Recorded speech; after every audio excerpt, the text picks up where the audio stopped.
Today's topic is 5 habits that are keeping you broke and poor. Have you ever wondered whether your mindset or your behavior towards money is keeping you broke and poor? Today, we are going to take a look at that. But first, welcome to YourVibe Media. This is a channel where we talk businesses, finances, and personal growth.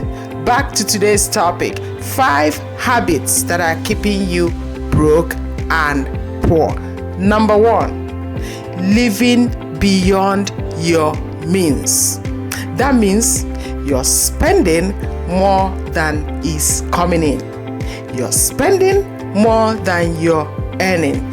This is the most common habit that is keeping a lot of people broke and poor.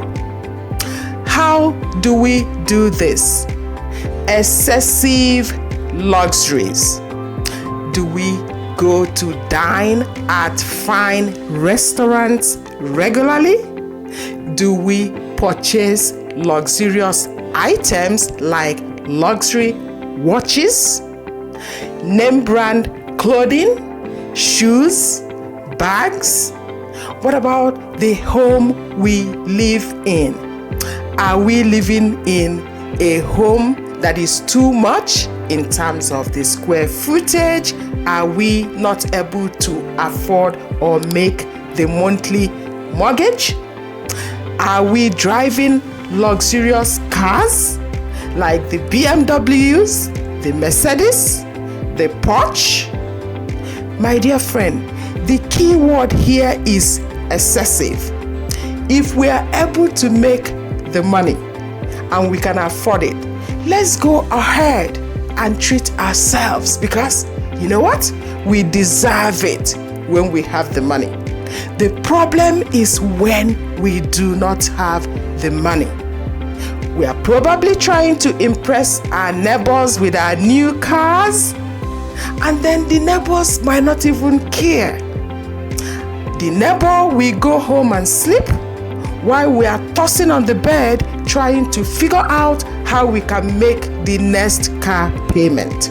Let's take an example.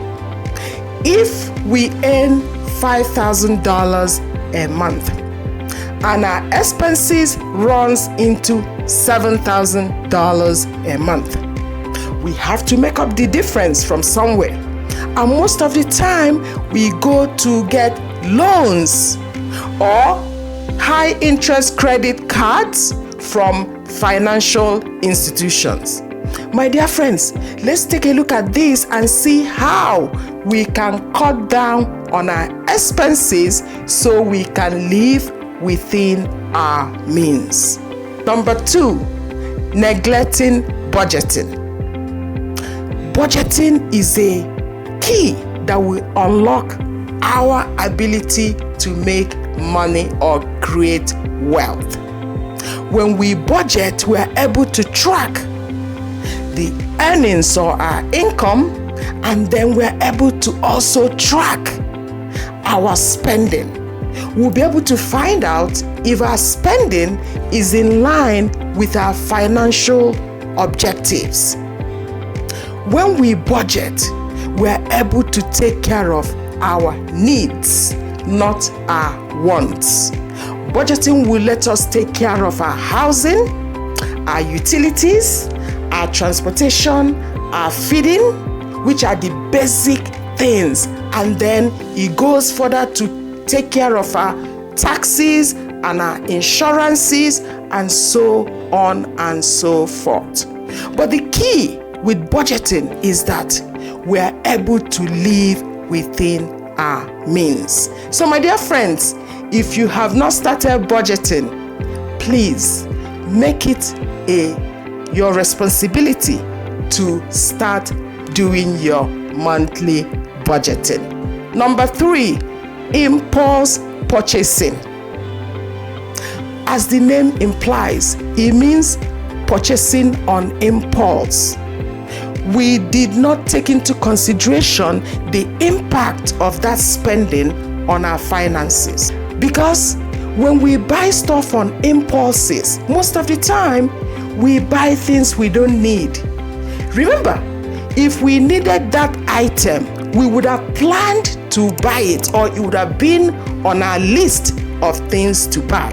So, if it's not on our list of things to buy, that means it's not even important to start with. Sometimes we'll see like 50% off on items, and we go and splash money and buy an item we don't need because it's on 50% off.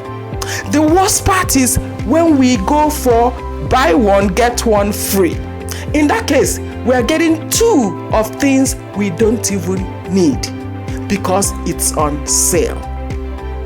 My dear friend, let us develop or cultivate this habit of when we feel like buying something, we should take 48 hours for things that are not on our list or things that we don't need. Let us take 48 hours to look through it and see if we still need that thing. If after 48 hours, for the most part, after 48 hours, you will find out you don't need that item. That is one way you can save money from impulse purchases. Number 4, avoiding savings and investing. Saving and investing will help you build wealth. Savings will add to your wealth. Investments will multiply your wealth. When you save and invest, it helps you to leverage the power of compound interest. My dear friends, let's take an example of the S&P 500. From the time they started tracking this index in the 1920s up to today, S&P 500 has returned on average 7 to 10% yearly. So you can imagine if you just invest in S&P 500 and you leave it to grow for 10 to 20 years, you leverage the power of compound interest. You can't even begin to imagine the amount of wealth you will build. So my dear friend, let us include saving and investment in our living expenses. Number 5, avoiding financial education. Financial education is different from normal education, whereby you go to the traditional colleges and you get a degree or master's or PhD in one area or another. Is different. Financial education is not the traditional education.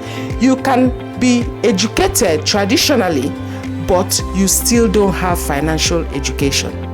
Most people will avoid it because of being unaware of the importance of financial education. Because when you avoid financial education, you might not understand budgeting, investing, and debt management. And that will make you have costly mistakes when you don't understand those. In addition, when you do not have financial education, there are some concepts you will not understand. Concepts like interest rates, investment risk, and diversification. And if you do not understand these concepts, you might struggle with navigation of the financial world. My dear friends, these are the 5 habits that will keep people broke and poor. And for us to avoid these habits, it needs commitment on our own part. It needs dedication on our own part. It also needs our willingness to be able to change our attitude towards, or our mindset towards money. And when we are able to have healthy money habits, we'll be able to strategize, and also we'll be able to set a course in building our wealth, and eventually we will accomplish financial freedom. Thank you so much, friends, for watching, and I hope to see you in the next video. Bye.